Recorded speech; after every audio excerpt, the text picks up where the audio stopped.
Olá pessoal, eu sou Marcos Tanaka Riz e esse é o podcast Áreas Contaminadas, oferecido e mantido pela ECD Trading e pelos maravilhosos colaboradores e colaboradoras financeiros no Apoia-se. A apresentação do podcast é minha, a edição é de Lilian Coreaço Riz, direto do quartinho do Harry Potter dos estúdios ECD.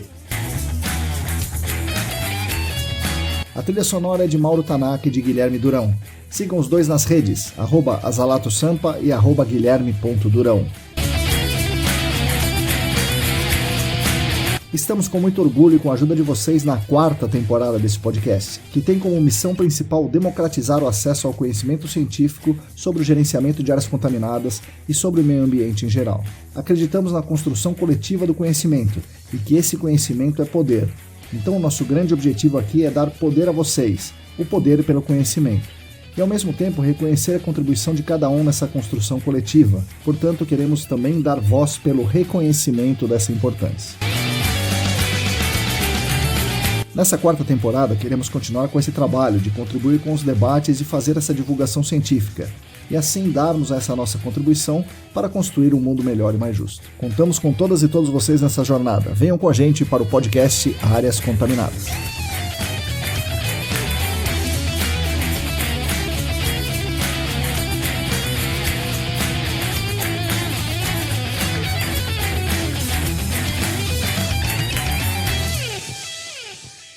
Olá! Para todo mundo que está aí lavando a louça, montando a sua lasanha, voltando para casa, corrigindo aqueles erros do chat GPT, bom dia, boa tarde, boa noite. Eu sou Marcos Tanaka Riz e esse é o episódio número 173 do podcast Áreas Contaminadas, editado com muito esmero por Lilian Coreaço Riz. O podcast é oferecido a vocês pelas melhores pessoas do mundo. São aquelas que com muito carinho colaboram financeiramente conosco há 3 anos na campanha do Apoia-se. Nós, da família ECD, somos muito gratos aos apoiadores e às apoiadoras. Tanto pela questão financeira, que com certeza nos ajuda muito, mas especialmente pela consideração com a gente, de voluntariamente quererem contribuir com o crescimento de todo o mercado, de acreditarem que estamos legitimamente fazendo um bem coletivo. É muito bom ter vocês conosco, ajudando a debater assuntos técnicos e não tão técnicos, ajudando a dar voz a esse imenso universo do GAC, ajudando a esperançar as pessoas, enfim, ajudando a construir um mundo melhor e mais justo para todo mundo. Em nome de toda a família ECD, muito obrigado pelos 3 anos. Se você também quiser e se você também puder contribuir financeiramente com o nosso trabalho e se juntar a esse grupo de 60 colaboradores, acesse a nossa campanha no Apoia-se. É simples, rápido e barato. Entre no site apoia.se/ecdambiental e siga lá as instruções. Fazendo isso, você ajuda muito a manter os nossos canais gratuitos de divulgação científica.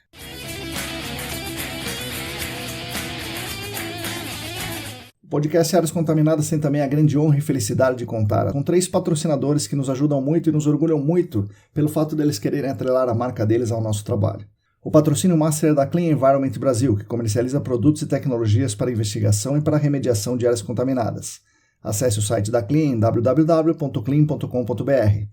Os patrocinadores ouro são o Laboratório E-Consulting e a Vapor Solutions.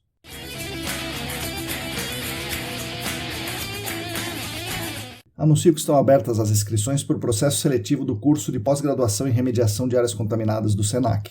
Será a 11ª turma. Ele tem a duração de 1 ano, com aulas online às terças ou quintas à noite e aulas mais ou menos 60% presenciais, 40% online aos sábados o dia inteiro. O curso é focado em remediação. Quem tiver interesse nesse tema, consulte o site do SENAC, sp.senac.br, procure pós-graduação, área de meio ambiente, remediação de áreas contaminadas, em vez de estudar conosco em 2024. Outro rápido anúncio, eu aviso novamente a vocês que meu irmão Mauro está construindo e vendendo caixas de luz ultravioleta para investigação de Alnepo. É uma caixa bonitona, parecida com um case de guitarra, com 2 lâmpadas, uma UVA e outra UVC. Qualquer um pode construir a sua própria caixa, claro, né? Basta ler os nossos artigos, mas quem quiser adquirir uma já pronta, bem acabada e tal, é só falar comigo que eu encaminho para o meu irmão Mauro. E por fim, anuncio que na semana que vem teremos um episódio especial de fim de ano. Um episódio muito, muito especial. Vai ser algo um pouco diferente, onde celebraremos mais um ano muito positivo aqui para nós no podcast Áreas Contaminadas. Espero que vocês gostem. Não percam.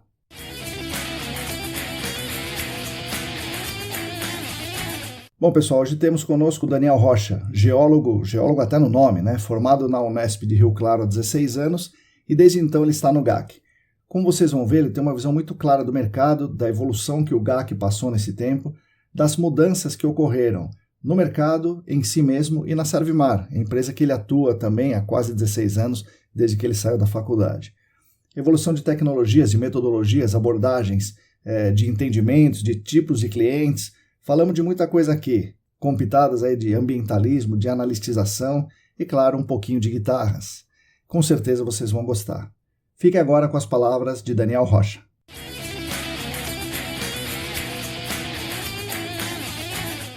Oi pessoal, bom dia, boa tarde, boa noite. Bem-vindos, bem-vindas a mais um episódio. Hoje eu estou aqui com um convidado ilustre, o Daniel Rocha. Daniel, bom dia, boa tarde, boa noite, bem-vindo ao podcast. Bom dia, boa tarde, boa noite, pessoal. Obrigado, Marcão, pelo convite. É uma honra estar aqui com você nesse podcast. Vamos ver o que eu posso contribuir aí com vocês e com os nossos ouvintes aí. Agradeço pelo convite mais uma vez. Faz tempo que eu queria conversar com você e eu vou começar com uma pergunta, talvez não usual. O que é melhor, a Telecaster, a Strato ou a Les Paul? Isso é um gosto muito pessoal. Como você pode ver aqui, né? Você está vendo pela câmera, eu sou fã da Les Paul, eu sou um entusiasta da Gibson Les Paul, mas eu adoro o som da Fender Stratocaster, para mim é uma das melhores guitarras também, enfim, vai muito de gosto para gosto, mas eu gosto das duas, as duas fazem um baita de um som, então tá tudo certo. É polêmica essa pergunta. Sim, pois é. Aí os guitarristas já vão xingar aqui já. Não concordo, para mim Fender é bem melhor. Legal, Daniel. Vamos começar então do começo. Onde o pequeno Daniel cresceu, o que ele gostava de fazer e o que te levou a fazer geologia, né? Que nem sempre é uma carreira muito conhecida por aí, né? Como é que foi essa jornada? Bom, eu sou natural de Campinas, né? Mas eu sempre morei em Sumaré, né? Minha família, né? Então eu cresci toda a minha infância, foi na cidade de Sumaré, interior de São Paulo. Gostava de fazer, todo moleque gostava de fazer naquela época, jogar bola, brincar na rua, enfim, andar de bicicleta e tudo mais que tinha direito.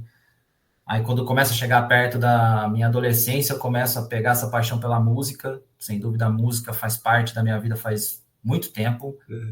É o meu principal hobby hoje, é a música, tocar de vez em quando, enfim, eu tenho outros, correr, andar de skate, algumas coisas que eu faço aí de vez em quando, mas sem dúvida a música é o que eu mais gosto.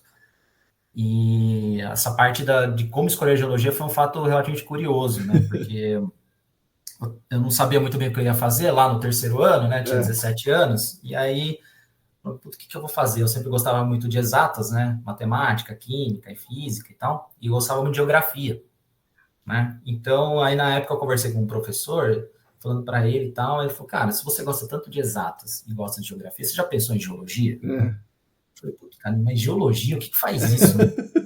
Aí o que eu fui fazer? Eu fui pesquisar, né? Aí os manuais da Unesp, né, da USP, guias de profissão, né? Aí vou eu lá ler o que faz o geólogo. A hora que eu comecei a ler, que interagia com todas as áreas, não sei o quê, desde parte de mineração, petrologia, aí tinha vulcanismo, hidrogeologia, que aplicava química, física. Eu falei, pô, cara, é isso, né? Aí eu tomei essa decisão. Aí eu cheguei em casa para falar para meus pais que ia fazer geologia. Pô, a primeira reação dele foi, como assim, cara? O que é isso? Né? Isso aí dá dinheiro? Essa é a primeira. Eu falei, para onde você vai parar com isso aí? Né? Aí eu fui explicando para eles um pouquinho sobre o que eu tinha lido, sobre a importância do geólogo como profissional, Petrobras, né? Queira ou não, o geólogo é um dos principais profissionais responsáveis por encontrar petróleo. Sim. A parte da mineração, o geólogo também é um dos principais responsáveis por encontrar o minério. Então, eles falaram, pô, legal. Aí eles acabaram incentivando. E foi bem legal, assim. E, na época, eu acabei prestando todas as faculdades que dava para prestar, que tinham geologia aqui na região, né? USP, Unesp, Unicamp. E aí, eu acabei passando na USP e na Unesp. Passei nas duas. E tem um detalhe. Eu prestei, como eu não sabia se ia passar nas duas, eu falei, prestei engenharia ambiental na PUC. Caramba! Eu cheguei a fazer matrícula de engenharia ambiental na PUC. Olha aí. Porque ainda não tinha saído os resultados, né? Aí o período da matrícula não casava com as listas da USP e da Unesp. Aí eu falei, não quero mais fazer cursinho e tal. Se não der certo na geologia, eu vou na engenharia ambiental, que tinha mais correlação com o que eu já pensava para mim para o futuro. Sim. Né? Eu ia trabalhar com a parte ambiental e tal. E aí eu me matriculei na PUC em engenharia ambiental e uma semana depois saiu as duas listas. E aí eu tive o privilégio de poder escolher. E acabou pesando o fato de Rio Claro, interior, tá mais correlacionado de como era a minha vida aqui em Sumaré. Né? Acabei indo para Rio Claro, aí, que foi onde eu fiquei 5 anos lá, de 2003 até o final de 2007. Caramba, que legal. E lá na graduação você vê de tudo, né? E como você falou, o geólogo, o que o geólogo faz? Petróleo, mineração. E lá ali no rodapé tem hidrogeologia. Mas por outro lado você pensou na engenharia ambiental, então você tinha essa coisa do ambiental, do vulcanismo, né? Que Sim. Muitos geólogos têm. E como é que foi ali a ida para o meio ambiente? Você olhou outras coisas também ou você sempre falou, não, quero hidrogeologia, quero meio ambiente? A jornada do geólogo na faculdade, ela não é muito fácil, né? Porque tem algumas matérias que elas são bem difíceis no começo, mineralogia, petrologia, que são matérias muito legais, só que extremamente complexas e difíceis. Então, às vezes dá uma assustada, né? Então, no primeiro para o segundo ano ali, eu fiquei falei, putz, será que eu fiz a escolha certa? Aonde que tá o que eu estava querendo? Porque é uma das coisas que é uma opinião um pouco pessoal minha, a hidrogeologia, né, que é onde se encaixa muito com o GAC, né, que é onde o geólogo tem uma boa base, ela só vai aparecer no 4º ano de faculdade. Caramba. Então talvez ali, até lá eu estava meio assim, será que não sei, tal, vou indo, mas eu acho que a hora que chegar lá eu vou começar a gostar, né? E a geologia ambiental, que é uma das matérias que eu mais esperava, ela é no 5º ano. Nossa Senhora! Então, para mim, assim, foi durante muito tempo, eu realmente, sem saber, vou para mineração, não sei. Geologia do petróleo era uma que eu me identificava bastante. Então, por muito tempo, assim, a petrologia sedimentar, né, que cuida dessa parte aí, era uma coisa que eu gostava bastante. Mas a hora que eu começo a ver hidrogeologia, aí no 5º ano, finalmente, chega a geologia ambiental, aí eu comecei a falar, putz, eu tô no curso certo. Principalmente quando eu chego com o meu trabalho de formatura. Né? Então, meu trabalho de formatura foi com mapeamento de escorregamento de encostas, na parte de geotecnia. Então, foi legal pra caramba. Eu gostei muito do meu trabalho de formatura. Falei, eu acho que isso aqui para mim era o que eu queria, o que eu busquei, e acabou dando certo. Ainda bem, né? Que foi um crescente, né? Foi um crescente. Porque muita gente desiste no meio do caminho, né, Marcão? Então, a geologia, às vezes, principalmente no primeiro e no segundo ano. Não sei se é assim hoje, né? Mas na época, assim, se era um momento de desistir, era sempre no primeiro e no segundo ano. Quando o cara via mineralogia e petrologia, o cara falava, meu Deus do céu, vou pular fora desse barco. Não vai dar para ir até o final, não. Mas aí, depois, a recompensa vem, porque é um curso, cara, sensacional, assim. Daria para fazer, acho que mais de uma faculdade, se fosse para desmembrar a geologia em si. Tanto é que até tem algumas, né? Por exemplo, a gente tem geofísica. Existe o curso só de geofísica, né? Tem geologia do petróleo, a gente tem essa matéria. Então, hoje lá no Rio tem a faculdade de geologia do petróleo. Então, são coisas assim que dá para aprender demais.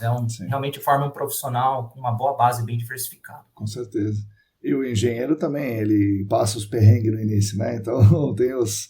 Talvez se desistisse também dos cálculos malucos lá, de umas física, eletromagnetismo ali e tal. Nossa, nem me fale de física e eletromagnetismo, porque foi a matéria que eu mais penei para passar na faculdade, eu acho. Cara, porque até hoje eu olho para aquilo lá, não sei para que serve na minha vida profissional. Eu não sei para que serve. Desculpa quem está ouvindo e é o especialista, mas no meu dia a dia, assim, eu não consigo aplicar muito aquilo lá na minha vida profissional, porque é muito difícil. É muito difícil, muito cálculo, enfim, mas tá na grade, temos curricular, temos que fazer. Bom, daí, e você sai da faculdade e já entra no GAC, mas como é que foi isso aí? Quem que te chamou? Como é que foi esse negócio? Isso foi legal. Porque eu estava começando a fazer algumas entrevistas, né? E aí, umas 2 semanas antes da minha formatura, eu fiz a entrevista na Servimar. E aí veio a formatura e tudo mais. 2, 3 dias antes da festa, a menina da RH me ligou. Caramba! Falou, Daniel, você foi aprovado e tal, não sei o quê, você começa já em janeiro. Pô, imagina, né? E gerou um pouco de ansiedade em mim na época, porque no final do ano, ali perto da formatura, boa parte dos meus amigos já estavam encaminhados, né, com um emprego já, assim, engatilhado, enfim, para começar já, a gente já quase começando já a trabalhar. E eu ainda estava meio, falei, putz, e agora, para onde eu vou, né? Vamos aí, né? É assim mesmo. E aí, quando ela me liga, faltando 3 dias para me formar, então fui para minha formatura já. Nossa, alívio, né? Pô, foi legal pra caramba isso aí, cara, foi muito legal. E você não tinha feito estágio lá, então você foi para ser geólogo mesmo. O famoso geólogo júnior, né? Uhum. Na época, foi na raça. Essa é uma das coisas do curso de geologia, assim, que tem os seus prós e contras, e essa é uma das coisas que eu penso, assim, que talvez poderia mudar um pouco, porque no quinto ano de geologia, a gente ainda tem disciplinas obrigatórias, que são integrais. Você tem aula de manhã à tarde, de manhã à tarde. Sim. Então, isso acaba prejudicando para você fazer um estágio numa empresa, Sim, né? Então, normalmente a consultoria quer o estagiário 5 dias por semana lá para fazer tabela, potenciométrico, pluma e escrever até relatório. Uhum. Então, na época, tinham pouquíssimas consultorias assim na parte ambiental que encaixavam no modelo da pessoa, porque a gente tinha 3 dias da semana livre, que normalmente era quarta, quinta e sexta, se eu não me engano. Então, só dava para fazer estágio de quarta, quinta e sexta. Então, não era todas as empresas que casavam muito com esse modelo. Então, uma das coisas que eu sempre pensava, talvez o quinto ano da geologia deveria ser um pouco mais aberto, né? Tá focado mais no TCC e o aluno ter mais espaço para poder fazer mais estágio. Porque o comum era o pessoal fazer estágio nas férias. Sim. Isso era muito comum na época. Então, o cara vai fazer um estágio na Vale ou na Petrobras, o cara vai lá, fica 30 dias isolado lá, fazendo estágio lá no meio do mato, fazendo mapeamento geológico e tal, depois volta e às vezes faz o TCC junto e já vai, mas acaba prejudicando um pouco. Bom, daí como é que é? Porque você entrou na Servimar logo depois de formado, tipo, sei lá, 2008, é isso? 2008, fevereiro de 2008. 2008 a Servimar era bem diferente do que agora, o GAC era bem diferente do que agora. Né? Muito diferente, muito diferente. Conta aí para nós como é que era, Daniel, porque só da Servimar, por exemplo, Servimar naquele momento era um monstro, né? De uma empresa gigantesca, um monte de gente, um monte de contrato e tal, e muitos clientes de petróleo, ou posto, ou base, não sei o quê. E como é que era feito os projetos, como é que era a empresa, como é que você se enfiou nessa uma roda, né? Roda gigante, saindo de Sumaré, Rio Claro, para uma confusão. Foi bem interessante. Só para você ter uma ideia, a minha integração, quando eu fiz, tinham 15 pessoas entrando. Nossa Senhora.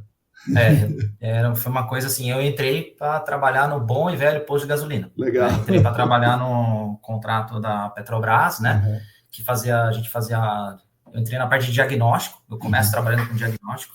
Nessa época, a Servimar era um pouco setorizada, a parte de diagnóstico e remediação, né? Tinha um corpo técnico que só fazia projetos de remediação e tinha algumas determinadas equipes que só tocavam projetos de remediação, então era meio dividido. Né? Então eu entro para trabalhar na parte de diagnóstico e começo fazendo campo, muito campo. Eu viajei muito trecho, principalmente interior de São Paulo, que era a maior abrangência do contrato, também fazendo outros lugares, mas eu fiz muito campo no interior do estado de São Paulo. E dos primórdios clássicos de posto de gasolina, desde passivo ambiental, malha de soil gas, tudo aquilo lá que a gente já sabe, que você sempre fala, que coletar amostra, no saquinho, Gastec, cara, fiz tudo isso aí. É muito legal, inclusive, ver essa evolução de como mudou, cara, impressionante. Mas eu entrei nessa roda gigante aí, começando com o diagnóstico, e aí no meio do caminho, aos poucos, a Servimar começa a pegar uns contratos de remediação Petrobras também, e como fazia Petrobras, eu acabo sendo puxado para trabalhar com um pouco de remediação dentro de refinaria. Então, aí foi onde eu começo a aprender um pouco sobre remediação. Então, para mim, foi uma fase muito legal, assim, porque eu fiz lá meus 3 anos direto, praticamente, de campo. Sim. Aí eu começo de diagnóstico, aí eu começo a entrar na parte de remediação. E essa roda gigante, praticamente, quem fazia só campo, mal escrevia relatório. Isso era sempre o bom e velho padrão. O cara é de campo, o cara é geólogo de campo, tem que ir pro campo. E mal ficava no escritório. Começa a ficar no escritório mais assim, depois de 5, 6 anos de jornada de campo. Só aí que eu começo a ficar mais... E aí também nem vai no campo. Nem chegar perto do campo mais. Hoje eu não vou mais, mas até 5, 6 anos de empresa, assim, eu ia para alguns campos e pontualmente para alguns complexos que acontecem no meio do caminho, né? Preciso de um cara mais experiente, ou acompanhar um cara mais júnior, treinar, isso sempre rolou bastante, mas sem dúvida deu para fazer o que eu acho que é a curva ideal do aprendizado, né? Primeiro você vê o campo, como que funciona na prática, como que coleta a amostra, óbvio, precisa ter o conceito antes, isso é uma coisa que a Servmar fazia bastante na época, pelo tamanho, a parte de treinamentos, né? A Servmar tinha uma equipe muito legal de profissionais e tal, e juntava a galera em auditório Sei. e dava treinamentos, assim, de Interessante. dias. Então, você conseguia aprender bastante coisa, assim, pela estrutura que tinha. Então, deu para aprender toda a base e depois aí você começa a crescer, aprender a fazer campo, coletar amostra, e depois quando você vai começar a escrever relatório, você sabe muito daquilo que você coletou, você já viu, coletou o dado em campo, e aí depois aí vai crescendo, aí você vai começando a tocar projeto, vai coordenar pessoas, e aí por aí vai. Você conviveu ali, conheceu, sei lá, conviveu com o seu Costa? Não? Não, eu não cheguei a conviver com o seu Costa, eu entrei um pouco depois, famoso, né? Sim, Mas eu pois é. conheci toda a família, todos os outros parentes, eu trabalhei com quase todos eles. Legal. E o seu Costa é um mito, né, da história da Servmar, principalmente para essa parte de remediação de posto de gasolina, né? Sim. Pelo desenvolvimento da bomba que ele fez e tudo mais. Então, sem dúvida, é uma história de um cara muito legal. Alguns relatórios que eu pegava, assim, para ler dos projetos anteriores, tinha lá a assinatura dele. Ele assinava. Caramba, rapaz. Tinha o nome dele lá, Socorro e tal. Era bem legal. Legal. Putz. Interessante isso daí, né? Acontece no nosso mercado bastante, né? Você trabalhou aí 5 anos bastante no campo e quando você ficou bom, você tem que sair do campo para ser coordenador, sei lá, alguma coisa assim, né? Para assumir um cargo diferente. Isso. É engraçado, né? Você fica bom, mas daí você tem que mudar. É estranho, né? Pois é uma trajetória muito comum no meio da consultoria, né? A ideia de sempre tentar deixar, parece que um profissional mais júnior, por motivos óbvios, a gente sabe, a maior parte é questão financeira, né? Porque não dá para deixar o cara muito sênior no campo, né? Mas vai na contramão do que a gente vê na evolução do GAC, né? Porque o ideal sempre seria ter os caras mais sêniores do campo, né? Os caras que conseguem tomar decisão sem precisar pegar o telefone ou sem precisar ligar para o chefe, falar, putz, aconteceu isso aqui, o que eu vou fazer? Coleto aqui, não coleto? Muda essa sondagem de lugar? Sem dúvida seria o ideal, mas é muito natural que automaticamente quando você vai evoluindo tecnicamente dentro dessa roda, você percebe a gerência, a própria empresa que te puxa. Fala, cara, eu preciso de você como cabeça pensante, né? Preciso de você corrigindo o relatório, nem mais fazendo o relatório. Eu preciso de você pensando em modelo conceitual, eu preciso de você ajudando em fazer proposta. Enfim, vai tudo mais ou sempre por esse caminho, mais ou menos. E o que acontece para a Servmar ela mudar de rumo ou mudar de escolhas para ela sair de um monstro para se tornar uma empresa menor e talvez a ideia fosse fazer tipo uma consultoria boutique, né, assim, mais atender clientes mais escolhidos e tal, né, não grandes contratos. E como é que foi essa mudança e o que você fez nessa trajetória? Essa mudança, vou falar que é a minha visão, tá? Eu entendo que a grande virada de chave é quando a gente começa a perder concorrência nos contratos de postos de abastecimento e distribuidor, né? Peraí, eu vou dar um parênteses nessa história. Isso é uma coisa importante, porque a Servmar tinha muitos contratos. E ela passa a perder, provavelmente perder, não porque estava fazendo mal feito, mas vai perder porque está cobrando mais caro que o outro. Pois é. Exatamente pelo contrário, né? Isso. Porque a Servmar sempre pregou eficiência técnica, sempre teve os seus padrões, suas metodologias, mas a gente, ali de 2010 para 2012, a gente tem um boom de consultorias, né? Muita consultoria surgindo, algumas menores e tudo mais, e elas conseguem começar a entrar nesse mercado. Cobrando mais barato, certamente. Exatamente, aí a Servmar começa a perder competitividade. Sim. Então, a gente não conseguia mais aquelas licitações, aqueles projetões que manteve a Servmar grande desde 2002, 2005, 2008, a gente não começa a ganhar mais esse tipo de contrato. Então, aí, aos poucos, o foco começa a mudar.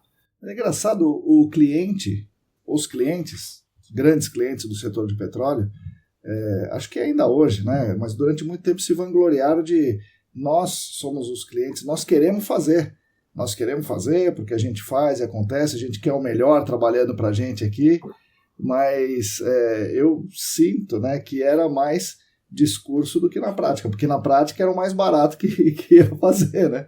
No fim. Assim, tecnicamente, às vezes rolava muito dias, eles tentavam contratar a empresa de menor preço e às vezes queriam tentar exigir tecnicamente dessa empresa que ela entregasse algo à altura do que eles estavam esperando. Então, nesse meio do caminho, a gente também viu algumas empresas quebrarem por conta disso, né?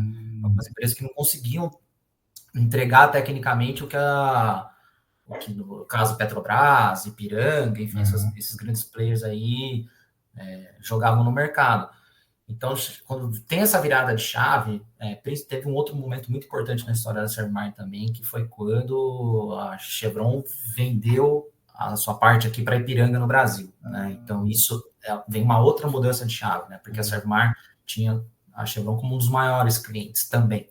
E com a Ipiranga recomeçou toda uma nova negociação, sabe? Então, automaticamente a Ipiranga tem uma outra postura, com a Chevron vem com a parte lá, vinha de fora, né? A exigência técnica, eles queriam pessoas, eles pagavam, queriam pessoas mais sêniores, projetos mais robustos, tecnicamente e tudo mais, e a Ipiranga vem reduzindo isso um pouco. Então a Servmar acaba enxugando tudo ao mesmo tempo, e aí é onde que na época, a diretoria, a gerência, a área comercial começa a tentar mudar o foco, né? Certo. Não que a Servmar não trabalhasse com indústrias, né, incorporadoras, trabalhava, tinha projetos diversificados, projeto de águas, voltado para outros segmentos até, mas aí ela falou, eu acho que agora é a hora da gente começar a sair daqui, desse mercado, não sair, né? Vamos tirar um pouco o foco, porque a gente não está conseguindo entrar mais, né? E aí começa entrar indústrias, incorporadoras, enfim. Teve uma época boa da Servmar também, que a Servmar sai um pouco da distribuidora e começa a trabalhar muito com refinaria. Isso deu muito certo na Servmar durante uns bons anos, a gente teve uns bons contratos, porque nas refinarias era outro modelo de contratação. A exigência técnica, assim, de alguns contratos era um pouco mais pesado no dia a dia, porque o cara tá lá, o fiscal tá lá todo dia te olhando. Na distribuidora, o pessoal que fiscaliza, coitados, não tem nem como. É uma equipe para fiscalizar quantos postos distribuídos. Pensando no estado de São Paulo, né? Quando você fala de refinaria, o fiscal tá lá todo dia. Né? Então, a exigência profissional, pessoal, tal, tá ali o cara todo dia em cima de você. Então, isso acaba sendo... Você tem que se preparar um pouco melhor para esse mercado. Então, ele pagava melhor também. Então, teve esse bom momento aí que a Servmar conseguiu surfar bem essa onda durante um tempo. E depois, nas indústrias, né? A Servmar atua ainda, né? Muitas indústrias. Sim. Os clientes de petróleo, assim, distribuidoras, refinarias, a Servmar nunca deixou de olhar e de participar. Tanto é que a gente tem alguns projetos legais com esse tipo de perfil de cliente hoje, né? Projetos desde pequeno porte até de grande porte, mas não era igual era antigamente. Se você olhasse para a carteira de cliente da Servmar, sei lá, mais da metade, 70% vinha desse mercado. Hoje não mais, né? Hoje a gente tem muito mais indústrias incorporadoras do que esse perfil de cliente. Justamente por essa mudança, que foi uma coisa meio natural / forçada, né? Que se a gente não fosse junto, ia ficar patinando. Ia ficar patinando. E a Servmar sempre teve muitas coisas dentro da empresa, né? Lá atrás, nas remediações, as equipes de remediações eram próprias, tal. Teve equipes de sondagem, tem, né? Ainda. Tem ainda. E como é que é isso daí? Isso ainda existe? Tem as equipes internas de execução também? Temos, nada comparado com o que era antes, né, com relação ao tamanho de estrutura. Antigamente a Servmar tinha um galpão, hoje a gente tem um galpão, sei lá, muito menor do que era, mas antigamente tinha pessoas especializadas em montar sistema de remediação, em projetar, a galera que pensava muito não na parte técnica, né? Era aquele engenheiro mecânico, engenheiro eletricista. E fazer sistema mesmo, né? Assim. Sistema, exato. Você passava para os caras o que precisava fazer, falava, a pluma é essa, precisamos tratar isso aqui e tal, estamos pensando no pump and treat, isso aqui. que vocês acham? Eles falam, cara, aqui vamos raio de influência, fazer o piloto. Então, essa galera pensava junto com a gente, sabe? Então, isso dava uma estrutura bem legal. Hoje, a gente continua, mas a gente não tem esse lance da parte operacional. As pessoas que montam o sistema, hoje, normalmente a gente trabalha com parceiros, a depender do projeto, né? Então, por exemplo, a gente tem projeto ainda que, se depender, a gente consegue montar sistema, a gente tem pessoas qualificadas na equipe para isso, mas hoje não com o tamanho de que era antigamente. Então, equipe de sondagem, a gente ainda tem equipe de sondagem, com máquina e tudo mais, tem uma equipe de amostragem, 1725, então a gente segue ainda com algumas equipes de campo que vão dando conta aí de uma parte, o que, conforme a demanda está muito alta, a gente terceiriza. Legal. E lá nas conferências, Daniel, da ESA, são mais recentes, né? Antes também, mas agora nas conferências mais recentes, a Servimar sempre apresentou casos interessantes ali, né? Então, mostrando que ficou uma procura por uma excelência técnica, né, na empresa. Sim. E como que acontece isso? Porque antes, como você falou, tinha de um treinamento, um monte de gente e tal.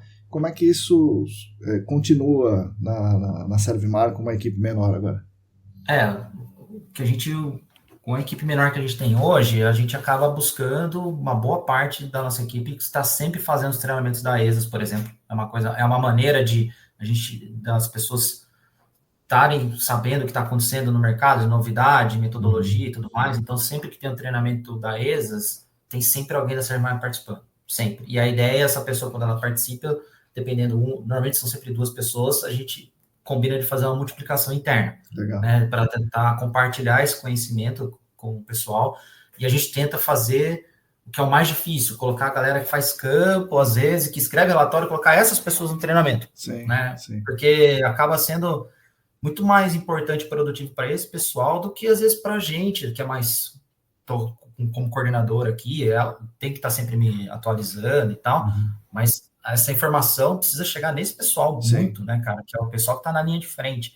Então, hoje, nessa parte de treinamento, tudo que está no mercado, a gente está sempre olhando. Vai ter um treinamento aqui, pô, esse aqui é legal, esse aqui encaixa com essa pessoa aqui. Quer fazer? Aí vou lá, vou fazer. Então, a gente tenta sempre fazer isso aí para tentar manter a equipe sempre o mais atualizada possível. Esse lance de que a Servimar tem esse nome de ser uma escola, né? É muito legal ver as pessoas, muita gente que passa pela Servimar fala, pô, a Servimar foi uma escola. Sim, muita gente. É muito legal ouvir isso, porque é verdade mesmo. A gente está sempre, a troca de conhecimento que a gente sempre tenta promover para o pessoal, seja entre a gente, né? Entre a própria equipe interna, ou fazer treinamento, participar de curso, isso sempre foi uma assinatura da Servimar, né?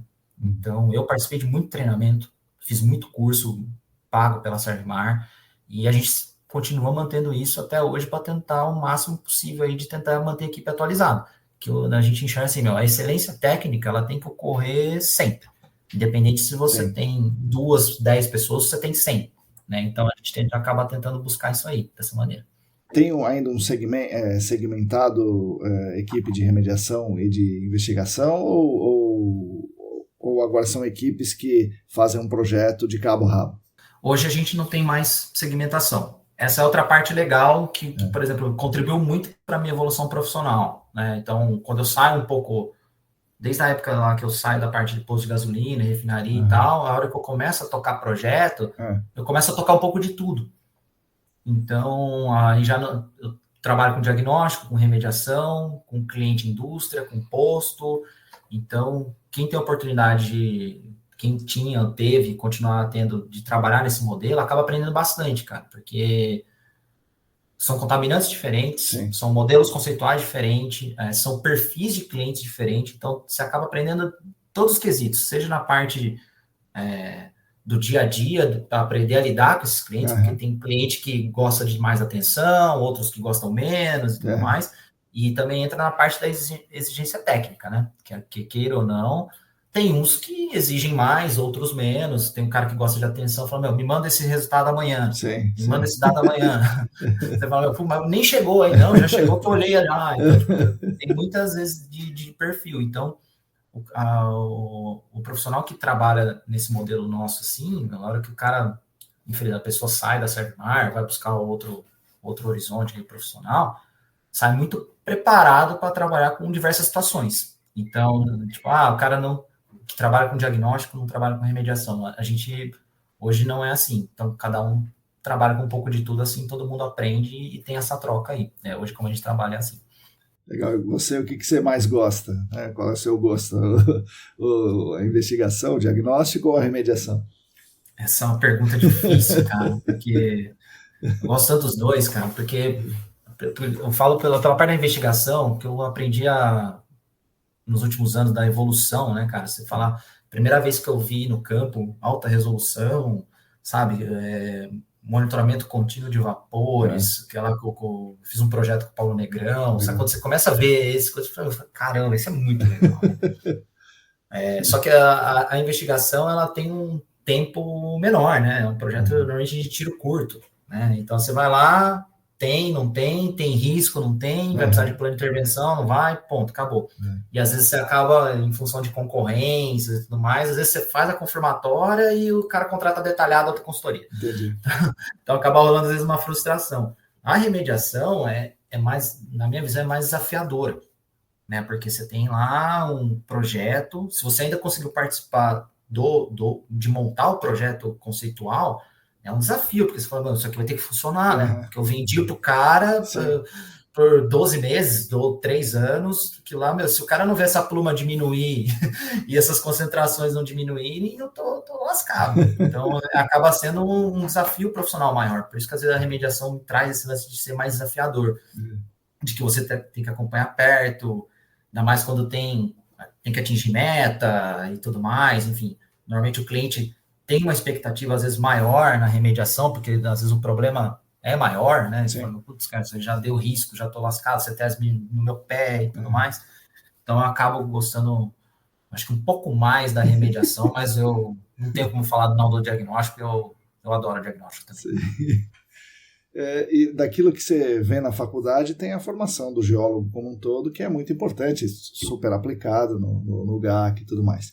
Mas, por exemplo, você falou da petrologia, né? Às vezes a sedimentologia, isso você consegue carregar isso para o GAC?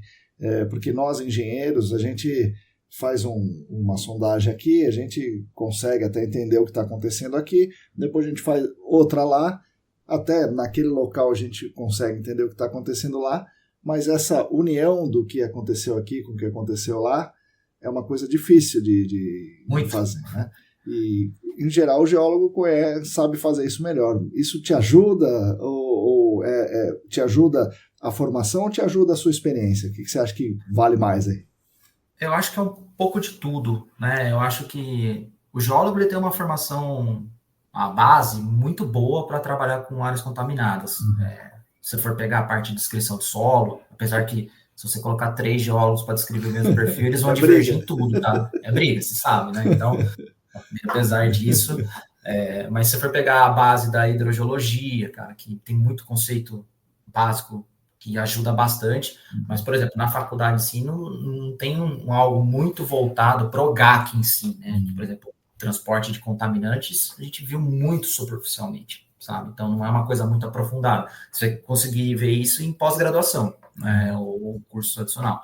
Então, eu entendo que a visão do geólogo que acaba contribuindo é principalmente pensando em características locais. Então, o geólogo consegue entender que essa camada aqui conecta com aquela lá, porque elas são parecidas e tudo mais. Então, para criar um modelo geológico da área, queira ou não, acaba sendo o nosso diferencial, que alguns outros profissionais têm mais dificuldade. Pô, eu não consigo entender se essa camada está aqui, ela está aqui, é a mesma, não é? Dá para juntar, não dá para juntar? Sim. Então, interpretar uma análise granulométrica, então, algumas coisas assim que a gente acaba tendo um pouco de vantagem. Mas eu entendo, assim, que as outras áreas, os outros, são fundamentais, cara. Sim. Biólogo, químico, engenheiro químico, coisas que o geólogo não domina, né? Então, acho que o ideal é ter todos esses tipos de profissionais aí dentro da equipe para cada um contribuir com a sua parte. Sim, não, com certeza, né? A multidisciplinaridade é muito importante.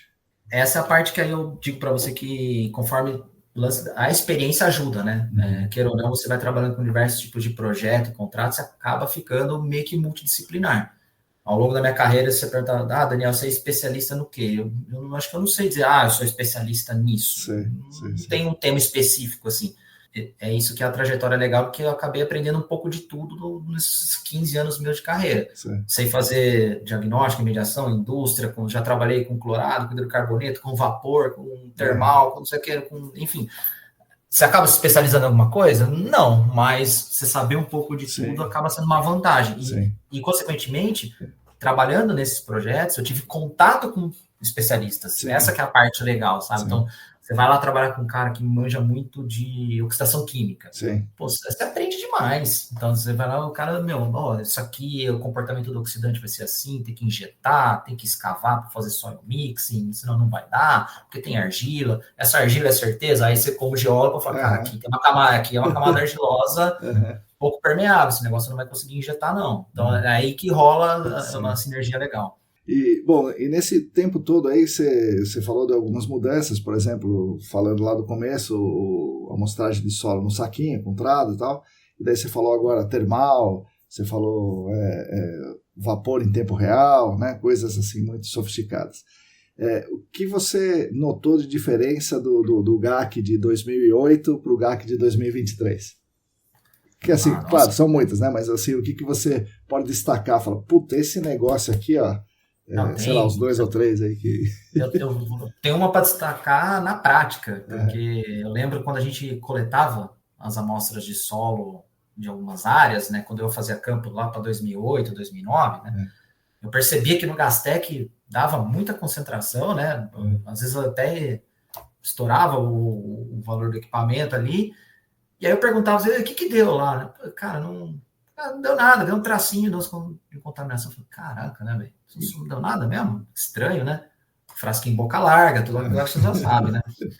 E aí, em 2017, se eu não me engano, a gente ganha um projeto com a Petrobras e a gente volta a investigar a posto de gasolina. E aí, só que eu não mais no campo, eu já como um gestor de projeto, né? Mas aí já tinha a BNT de amostragem de solo e tudo mais, né? Aí eu falei, agora vamos ver na prática se isso tem mudança ou não. Não faz ideia da diferença, cara. Como a gente identificou contaminação no solo usando Incor, metanol, que não pegava, cara. Não pegava. Então, tipo assim, a gente começou a identificar algumas áreas assim, que o cara falou, não, mas nunca teve contaminação no solo nesse ponto. Não é que nunca teve, né? Que nunca foi investigado, coletado da maneira correta, né? Olhava lá o trabalho de 2010, coletou o solo na franja. Né? E, teoricamente, assim, não dá nem para julgar que a consultoria fazia errado, nem essa era questão. Assim que era, né? Era assim que era, né? Era assim que era. Era a prática normal, ou no maior avó que ou na franja. Né? Então, tipo, era a receita de bolo. Então, quando vem essa nova mudança, sem dúvida, a amostragem de solo foi uma das que eu mais percebi, assim, que em termos de evolução, mudou muito, cara. E muda a decisão, né? Muda o entendimento total. Muda totalmente o entendimento da área ali, né? Total, porque até antigamente você falava para o determinado cliente que você ia coletar a amostra de solo na zona saturada, o cara achava maluquice, né? Sim. Coletar até a franja. Sim. Não, na zona saturada. Baixo é água, né? É água. É água, né? Não tem mais nada. Então, aí depois você coletava na zona saturada, vinha aquele monte de fase retida, dava um monte de concentração. Então, fazia entender o modelo conceitual real da área, né? Aí você conseguia entender, por que a remediação não funciona? Porque tá atacando no lugar errado, né? Tá atacando no lugar errado. E, sem dúvida, acho que outro ponto, assim, a grande mudança que eu percebo a DD38 é um marco, fato, isso ajudou muito a ter uma mudança no mercado. As investigações de screening vieram para ficar, eu acho, assim, e tem dado um norte excepcional em determinados projetos de investigação onde não conseguia achar fonte. Então, por exemplo, soil gas e posto de gasolina, era a coisa mais comum, né? Era a primeira coisa do passivo, eu fiz bastante passivo, né? Então eu chegava lá, o cara do posto ficava pé da vida. Um zilhão de furinho. Um monte de buraco na pista novinha do cara, né? Com aquela epox novinha. Esse cara falou, você tá maluco, cara? Você vai furar de 5 em 5 metros aqui, cara? Você vai estragar todo o meu piso, não sei o quê. Mas vendo do que evoluiu isso, a gente não faz mais, não utiliza mais o soil gas hoje, né? E aí vem amossador passivo, vem XRF, poço temporário de vapor. Meu, cara, como isso ajudou bastante a dar um norte em algumas investigações que a gente tem participado. Sem dúvida, são 2 pontos assim que eu enxergo que deu bastante diferença. Mas poderia falar outros, alta resolução, Sim. enfim, mas esses dois são bem fundamentais. Interessante a história do screening, né, do amostrador passivo. Como você lida com muitos projetos, são muitos projetos que usam o amostrador passivo. Qual você acha que é a porcentagem dele acertar? Ou seja, onde ele falar que tem mais realmente depois que você vai amostrar o solo, tem mais mesmo? Eu entendo assim que não é sempre que vai dar certo, que você vai acertar o olho do furacão. Pois é. Né? Eu penso assim. Porque o vapor ele se mexe, né? Então, exato, ele tem uma mobilidade totalmente diferente de quando se fala de contaminação no solo e na água, né? Mas ele tenta te dar um norte, pelo menos, né? Então, se isso aqui está tudo contaminado, se a gente conseguir coletar as amostras de solo, aí você vir delimitando isso, a tendência é que você chegue perto da fonte. Mas é uma tendência. Eu acho que a maior dificuldade nossa hoje em dia é sempre achar a fonte no solo, né? É muito difícil. Né? Se pensar do ponto até de vista geológico, né? Claro. A nossa geologia é muito complexa, ela é muito heterogênea. Né? Então, a gente tem intercalação de argila com areia em qualquer lugar que você vai por aí. Né? A gente não tem perfil homogêneo. Então, às vezes, acertar onde está preso aquele contaminante lá é difícil.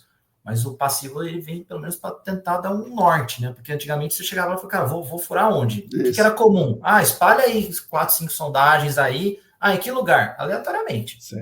Cobre a área. Tenta cobrir a área. A área tem 10 mil metros quadrados, o soldado vendeu 5 sondagens. Fala, pô, que jeito? Não tem como. Muita sorte, né? Precisa de muita sorte. Muita sorte.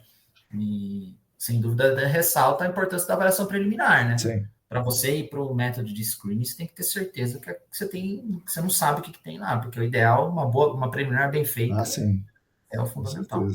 Não, interessante, porque tem gente que tem questionado o screening, né? Com uma certa razão, porque talvez o cara espere que o screening resolva o problema para ele totalmente. Não vai dar, não. Vai achar que vai dar todas as respostas, né? Mas não. Então é isso, né? Ele não dá todas as respostas, mas não podemos prescindir dele, né? Não dá para ignorar, não dá para a gente voltar no tempo de vamos fazer 4 sondagens em qualquer lugar aí. Não dá, é tudo uma questão às vezes, né? Seria muito melhor fazer uma super malha de sondagem, coletando várias amostras, enfim, mandando para o laboratório em diferentes profundidades. É melhor, mas às vezes entra a questão financeira, entra a questão do tempo, que demora mais. Então, assim, o passivo não é a resposta para tudo, né? Mas, sem dúvida, é uma ferramenta que tem ajudado bastante aí, em alguns casos, sim, com certeza. Ajuda a descartar áreas que não estão, por exemplo, quando ele fala que não tem, realmente não tem? Teoricamente, sim, né? A gente tenta pensar nisso, né? Só que, igual você falou, o vapor, ele tem um comportamento um pouco inesperado, né? Então, tem que ter sempre um olho clínico aí para ter certeza.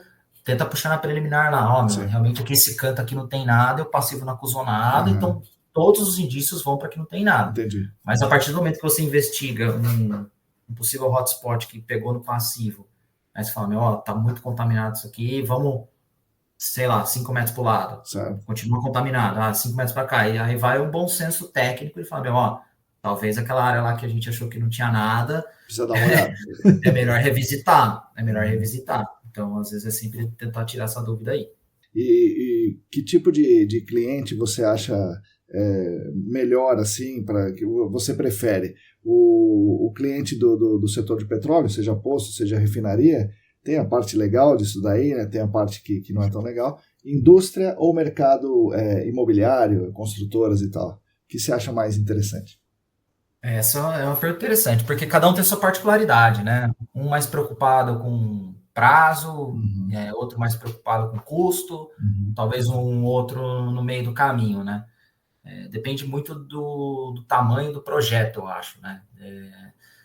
Você fala em projeto de posto, se a área não é muito complexa, talvez é mais tranquilo e mais fácil de você lidar com a situação, com o cliente e tudo mais. Indústria, eu penso assim que você tem que ter um corpo técnico, às vezes, um pouco mais robusto, né? Porque a complexidade da área eventualmente vai ser maior. Não que posto e refinaria não seja complexo, é que normalmente em posto, você já, na maior parte das vezes, você sabe onde está a fonte. Né? Então você sabe, aqui sempre foi os tanques, as linhas estão aqui, e normalmente a área é menor. Quando você vai para uma indústria, você tem um processo industrial que tem canaleta, tem galeria, sim, tem ETE, aqui tinha, o cara enterrava tambor aqui, pô, cara, é outra pegada, né? Então é muito mais difícil. Então você tem que ter realmente profissionais um pouco mais experiência para tentar ir eliminando essas possíveis fontes, senão vai ficar coisa pelo caminho, né? Vai aparecer alguma coisa que você não sabe de onde vem e por conta que não foi bem investigado. O mercado de incorporadora é uma coisa mais voltada, acho que os caras querem muito, pega muito na parte de prazo, né? É um mix, né?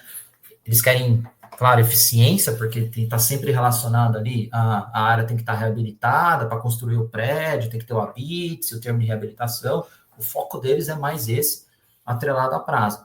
Não deixa de ser complexo, porque às vezes os times que eles precisam das entregas são terríveis. Eu preciso fazer essa investigação aqui em 20 dias. Você fala, cara, como é que eu vou fazer isso em 20 dias, cara? Não, eu preciso que você remediar essa área aqui em 6 meses, porque o projeto de lançamento está previsto para daqui a 6 meses. Fala, cara, não dá 6 meses, tem que arrancar tudo. Arrancar tudo vai custar 10 milhões. Pô, 10 milhões não dá, mas é o que você quer. Então,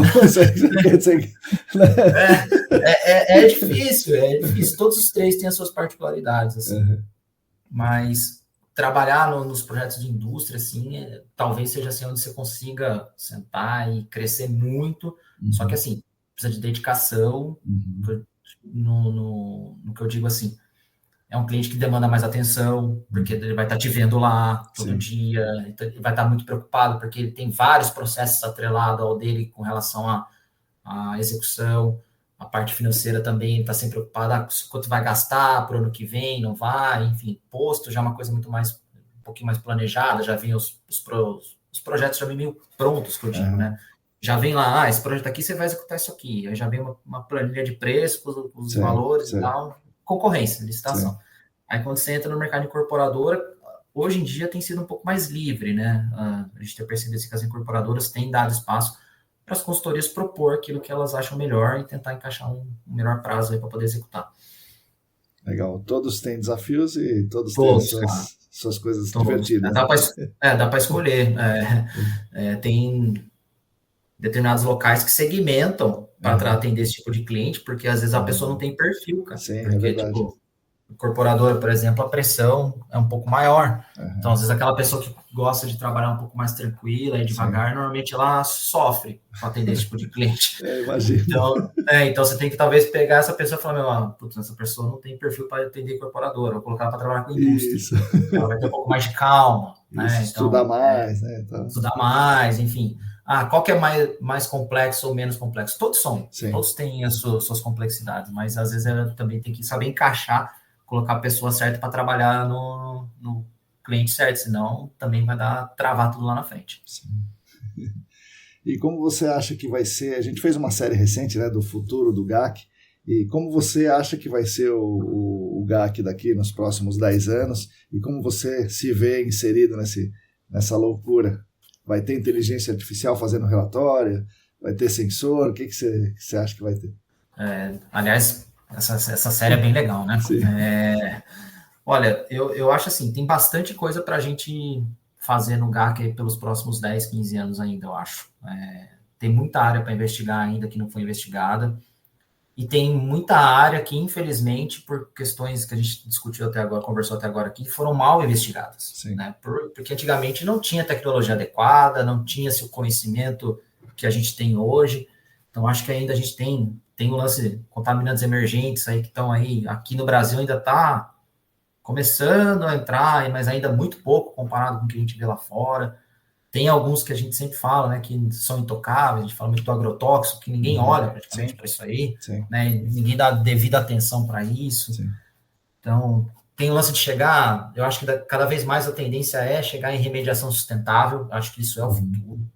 Não tem muito cabimento você fazer uma remediação termal e gastar quilowatts e quilowatts de energia elétrica, não tem nada sustentável nisso, né? Então, algumas coisas assim que eu acho que tem espaço para evoluir. O que me preocupa, às vezes, a inteligência artificial, ela está aqui. Não tem como a gente não conviver com ela, ela veio para ficar e a gente vai ter que se adaptar. A preocupação é até onde ela vai, né? Até onde a gente vai controlar isso, né? Até onde a gente vai permitir que isso faça parte do nosso dia a dia profissional, né?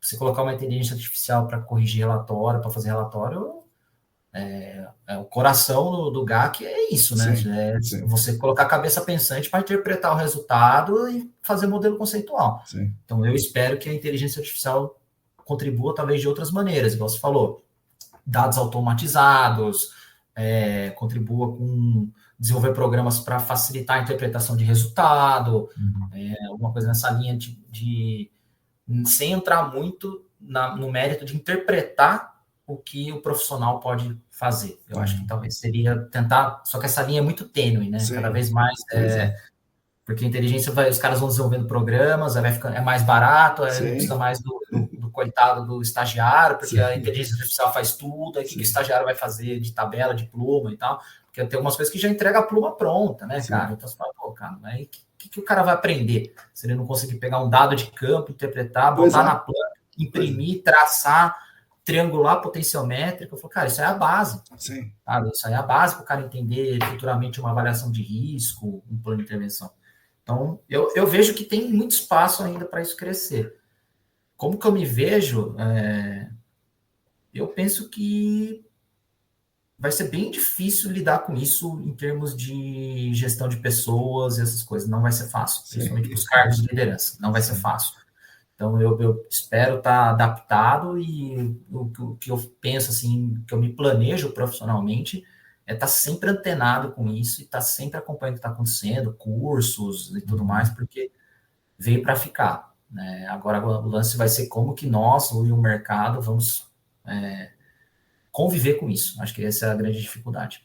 E que dica você dá para os iniciantes? São muitos, lá na Servimar tem muitos, e aqui nos ouvindo tem alguns. Então, que dica você dá para os iniciantes no GAC, ou até os geólogos que estão lá no meio da faculdade ainda se coçando a cabeça com as matérias iniciais e tal? Quais são os conselhos? Acho que a primeira dica é não se desesperem. Não se desesperem, tenham paciência. Falando assim para os geólogos que estão ouvindo aí, procure saber o que cada matéria, o que cada disciplina, ou o que cada professor é especialista, o que essa matéria contribui, e comece talvez ver isso um pouco antes, se você tem essa vontade. Tipo, se você acha que a hidrogeologia ou a parte ambiental é uma coisa que você quer para a sua carreira profissional, mas você ainda está no segundo ano, tenta procurar um estágio. Tenta conversar com os veteranos ou o pessoal que se formou, de falar como que é o trabalho, como que é o dia a dia. Eu acho que é muito legal essa troca do pessoal mais velho com o mais novo, pensando para essa galera que está lá na faculdade. Para o pessoal que está, acho que, iniciando no GAC, eu penso assim, cara, a hora de realmente aprender bastante coisa é agora. Tem que abraçar todas as oportunidades, fazer bastante campo. Eu acho que o começo da trajetória é essa, mas não deixar nunca de estudar, nunca deixar de aprender coisas novas, tentar sempre estar conversando com o seu gestor, com o seu superior, falando, estou meio cansado de fazer só isso aqui, estou fazendo só a mesma coisa. Tem que ter coração aberto, entre aspas, e chegar para o cara e falar, eu estou me sentindo estagnado, não estou aprendendo mais nada de diferente, será que eu não poderia trabalhar com outra coisa? Não fique acomodado nisso. Eu acho que uma das coisas que fez eu crescer profissionalmente foi sempre a minha curiosidade por aprender coisas diferentes. Sim. Então, meio que às vezes você vai ter que se virar. Não tem jeito. Às vezes aprender é você mesmo na raça. Quando você vê... E hoje a gente tem muitas ferramentas legais para isso, né, Marcão? Sim. O podcast é um grande exemplo, as newsletters, então a gente tem os cursos, conferências da ESAS, então tem muitas oportunidades aí para essa galera mais nova, de adquirir conhecimento numa velocidade muito maior do que a gente há 15 anos atrás. Pois é. Então, talvez ali você consiga achar o seu caminho. eu gosto tanto de remediação que eu vou me especializar em remediação. Pô, cara, vai ter lugar para você. Sim. Vai ter lugar para você. Eu acho que a boa parte do GAC, assim, eu acho que tem espaço para todo mundo. Sim. Espaço para todos os perfis.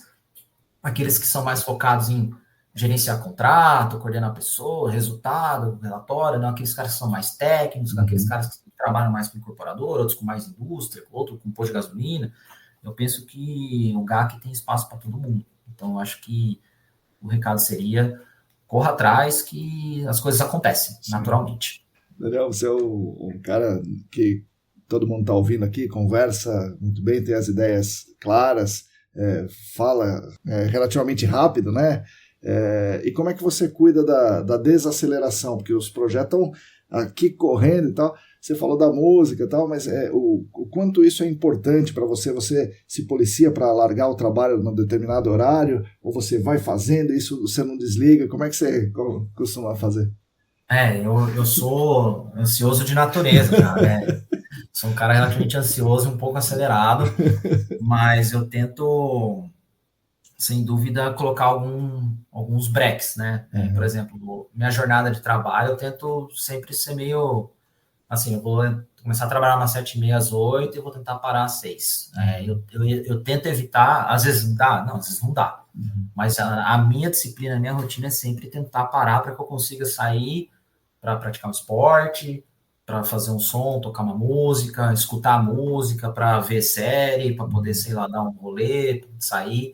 Porque se não desacelerar, você fica doido, né? Então, eu sempre tento, final de semana, é uma coisa que eu criei uma disciplina durante a minha vida, assim, profissional, que eu evito ficar olhando e-mail de final de semana. É uma coisa, assim, que hoje eu praticamente não faço mais.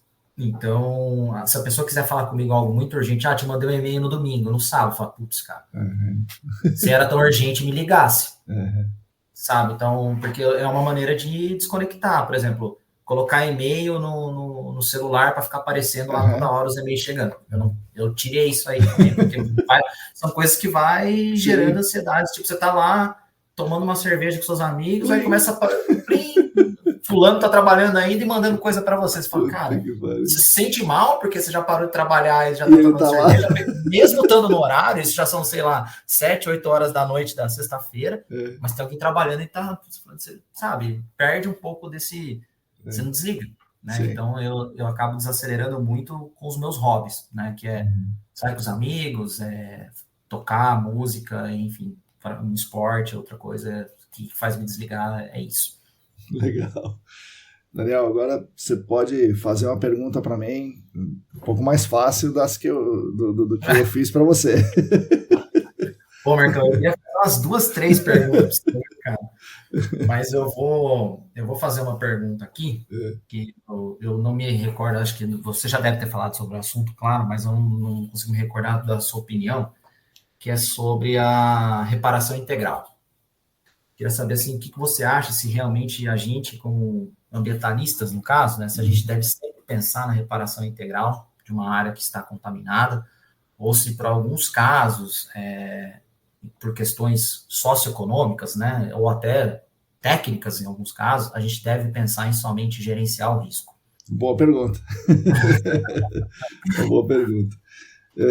Bom, antes eu acho que eu queria falar da reparação integral. Acho que a reparação integral, não tem como, né?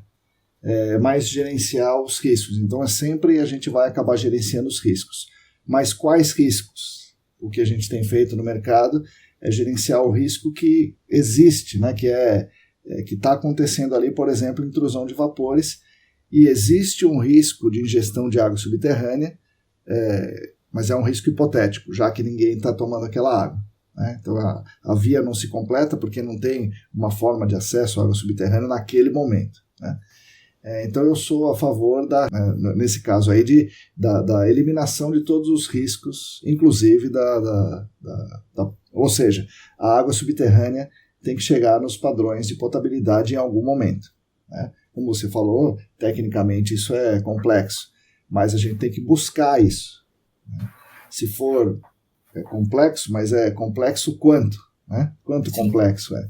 E as questões socioeconômicas, eu vejo que o responsável legal, ele tem que arcar com o problema. E se for inviável, porque não existe mais responsável legal, né? E O cara aí, não tem dinheiro, pois é, questões financeiras. exato. Pode acontecer, por exemplo, uma lavanderia de lavagem a seco, né? Aí o cara causou um putz de um problema, tal, né? Vale muito mais do que o imóvel, etc. Né? Aí a sociedade teria que ter um mecanismo para decidir o que fazer. A sociedade vai pôr dinheiro para recuperar isso é importante, ou não é tão importante, vamos gerenciar o risco de outra forma. Né? Mas a busca tem que ser por acabar com os riscos, inclusive o risco de ingestão de água subterrânea. Se vai demorar 100 anos, beleza, vai demorar 100 anos, mas nós vamos buscar isso aí. Vai ter que ter uma atenuação natural, legal, vamos avaliar, tem condições de ter atenuação natural, o que precisa fazer para acompanhar essa atenuação natural e tudo mais. Então é isso, a reparação integral ali, não detectado, é impossível, né? Porque o próprio ato de você coletar uma amostra, você altera, né? Sim. Então, durante muito tempo, acho que esse debate ficou meio turvo, porque daí os caras falam, Pedro Álvares Cabral, daí, não, então antes do 10 mil anos atrás, antes dos primeiros habitantes, não, o que eu acho que o entendimento mais consensual, inclusive por quem, entre aspas, defendia a reparação integral, não estava defendendo a reparação integral, estava defendendo que todos os riscos fossem eliminados, inclusive ingestão de água. Isso, é isso aí. Tema bastante polêmico hoje em dia pra gente, né? Com certeza. Porque eu passei alguns momentos aí sobre gerenciar risco e é um tema difícil. Sim. Não são todos que concordam com esse lance de gerenciar risco e acaba isso em várias esferas, né? CETESB, às vezes, o próprio Ministério Público, até o próprio cliente, às vezes, então é uma questão que acaba sendo sempre polêmica, gerenciar risco, né? Sim. É isso, não. Tem mais, você falou 2 ou 3 aí ou não? Posso fazer? Vou fazer outra então. Você que manda. Se você permitiu. Você que manda. Eu tenho acompanhado as newsletters e é uma coisa que vem passando bastante tempo aí, com dos anos, né? Que é sobre a famosa analitização das cargos e carreiras, né? É uma coisa assim que é um assunto muito polêmico dentro do GAC. Que isso acontece desde que eu entrei, acho que talvez desde antes. E aí, na sua visão, como que a gente poderia diminuir ou talvez eliminar esse tipo de ocorrência, né? Você acha que é uma coisa que deveria ocorrer a partir do próprio mercado em si, né? Pensando das consultorias e quem contrata as consultorias, ou você acha que talvez os conselhos ou os órgãos fiscalizadores, sei lá, o Ministério do Trabalho, e soltar uma portaria falando, não pode mais ter analista ambiental, tem que contratar a pessoa conforme ela é formada, né? Não sei, quem que você acha aí que poderia atuar para poder minimizar esse problema? É uma excelente pergunta e é um negócio bastante complexo. Bom, primeiro, a analitização, né? Eu tenho escrito na newsletter e eu entrevistei algumas pessoas aqui que ainda não foram publicadas, né? E a gente fala um pouquinho sobre isso. Mas, enfim, a analitização é um absurdo, né? Assim, é uma exploração elevado a uma potência muito elevada, né? Exploração sempre mas é uma exploração aí já está abusando demais, né? Então é um absurdo. A pessoa é formada, é geóloga, é geógrafa, é engenheiro, mas ela é analista, é coordenadora, entre aspas, né? Enfim, isso não deveria existir. Esperar que o mercado regule é ingenuidade demais, né? O mercado não vai regular nunca. As próprias consultorias, tá bom assim para elas, né? Então, por que elas vão mexer no vespeiro e criar um custo para elas mesmas, sendo que o objetivo final da empresa, né? A consultoria é uma empresa, como várias outras, é obter lucro. Então, se ela não obtiver lucro, ela não existe. Então, para obter lucro, ela vai onde dá. E onde que é mais fraco? O cliente da consultoria ou o funcionário da consultoria, né? Então, é claro que é o funcionário. Pois enfim, então, daí não vai vir nunca. Talvez os conselhos sejam uma alternativa, né? O conselho, afinal de contas, ele está lá para defender, né, A classe. Isso. Então, é possível que a saída seja pelo conselho. Não sei como poderia ser feito, né? Se é que é possível realmente, mas acho que uma atuação do conselho seria algo mais de maior efetividade. O contratante dificilmente vai fazer alguma coisa que vai também contra ele, né? Vai aumentar o preço das coisas para ele. Uma outra alternativa, difícil também, mas no longo prazo é o melhor, né? É a união da classe, né? Se a classe tiver realmente força, porque desde 2016 para cá, os sindicatos em geral foram desmantelados, né? E pulverizados, né? Criminalizados e tudo mais. Então, falar em sindicato, se a gente falar em sindicato, ninguém mais ouve o podcast aqui, por exemplo, né? Hoje em dia tem que tomar cuidado. Mas não precisa ser um sindicato, né? Uma associação. Né? Que una mais as pessoas. Aí você tem um pouco mais de força, né? Como coletividade, você tem um pouco mais de força para talvez ter uma negociação melhor com os patrões, que são as consultorias. Mas, assim, o que pode resolver com uma certa... Né, com um pouco menos de dificuldade é o conselho, né? O CREA, no caso. Legal. Esse é um tema muito polêmico, né? Sim. E vai longe ainda isso aí, viu, Marcão? Com certeza, vai demorar ainda. Né? Bom, Daniel, é isso. Tem mais alguma pergunta? Não, era só essas legal. Bom, Daniel, é isso aí. Poxa, muito obrigado. Você perguntou no início se conseguia contribuir. Foi demais. Foi uma contribuição muito, muito interessante. Obrigado, Marcão. Só tenho a agradecer pelo convite, pela oportunidade. Espero que os nossos ouvintes aí gostem. Acho que deu para contar um pouquinho da história do Daniel como profissional, como Daniel pessoa. A gente falou até um pouquinho dos meus hobbies aí. Para mim foi um prazer, cara. Muito obrigado pelo convite. Foi uma honra mesmo trocar essa ideia com você. E que venham os próximos aí. Convidar, a gente está por aí. Com certeza. Teremos próximos. Valeu. Valeu, Daniel. Obrigado, Marcão. Um abraço. Obrigado. Tchau, tchau.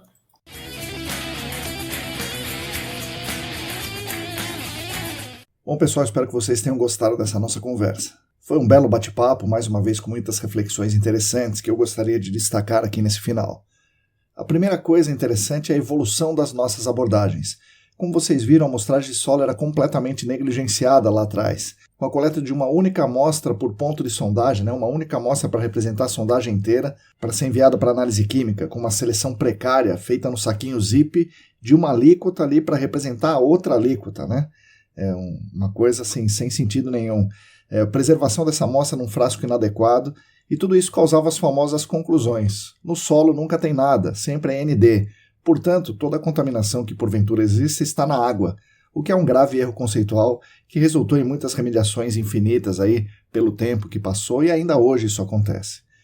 Bom, mas hoje o entendimento médio mudou. Claro que muita gente ainda usa essa abordagem antiga, mas é consenso que isso, consenso científico, consenso técnico e consenso até do mercado, que fazer assim, coletar uma amostra, saco zip, frasco inadequado, todo esse bolo aí é um conceito errado, conceitualmente errado.